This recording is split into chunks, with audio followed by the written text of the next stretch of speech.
আসসালামু আলাইকুম এভরিওয়ান। তো আপনারা ইমার্জেন্সি ভাবে পাসপোর্ট সাইজ ছবি কিভাবে বানাবেন সে প্রসেসটা দেখাবো। প্রথমে গুগলে চলে আসবেন, গুগল থেকে এসে আপনারা জাস্ট সার্চ করবেন কাটআউট প্রো। কাটআউট প্রো তে এই প্রথমেই যে ওয়েবসাইটটা আসবে আমি দেখিয়ে দিচ্ছি, এই ওয়েবসাইটে ক্লিক করে ভেতরে প্রবেশ করবেন। এতে আপনার কোনো সফটওয়্যার নামাইতে হবে না, কোনো কিছু করতে হবে না।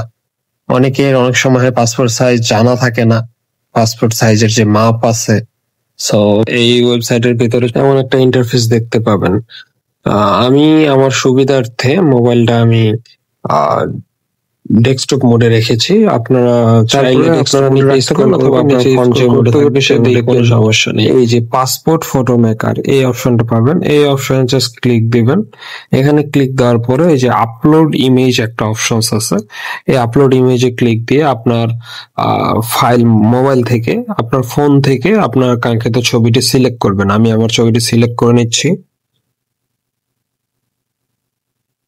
ছবি সিলেক্ট করার পরে এমন একটা ইন্টারফেস দেখতে পাবেন। এইখানে আপনারা আপনার country name Bangladesh passport size type করবেন। এই যে চলে এসেছে, আমি বাংলাদেশ টাইপ করার পর কিছু সময় নেবে। এটা নেটওয়ার্কের কারণে হয়, কয়েক সেকেন্ড সময় নেয়, অনেক সময় নেয়, অনেক সময় নেয় না। দেন আপনারা ঠিক এই ইন্টারফেসটি পাবেন। এরপর আপনারা চাইলে এই যে এখান থেকে আপনি আপনার কালার চেঞ্জ করতে পারবেন, আপনার পোশাক চেঞ্জ করতে পারবেন। লাইক আমি এখন আমার ছবির ব্যাকগ্রাউন্ড চেঞ্জ করব, আমি ব্লু কালার ট্যাব দিয়ে ব্লু কালার করে নিলাম।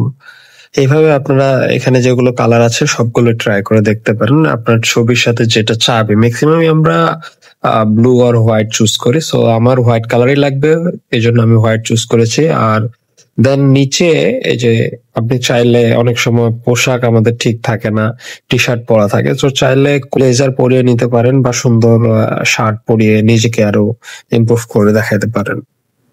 আমার অরিজিনাল ছবি ঠিক আছে, সো আমি এভাবে রাখলাম। দেন হচ্ছে আপনারা এই যে ডানে ক্লিক দিবেন, আপনার ছবি পাসপোর্ট সাইজের ছবি রেডি হয়ে যাবে। তারপরে এখানে ডাউনলোড করে দুটো অপশন আছে, ডাউনলোড এইচডি তে এই ডান পাশের অ্যারোতে ক্লিক দিলে পিএনজি অথবা জেপিজি পাবেন। জেপিজি করলে 100% কোয়ালিটি দিয়ে ডাউনলোড করে দিবেন। দ্যাটস ইট, এটুকুই কাজ। পরে দেখবেন আপনার ফাইলে সেভ হয়ে গেছে। আশা করি ভিডিওটি আপনার ভালো লাগবে, ভালো লাগলে অবশ্যই চ্যানেলটা সাবস্ক্রাইব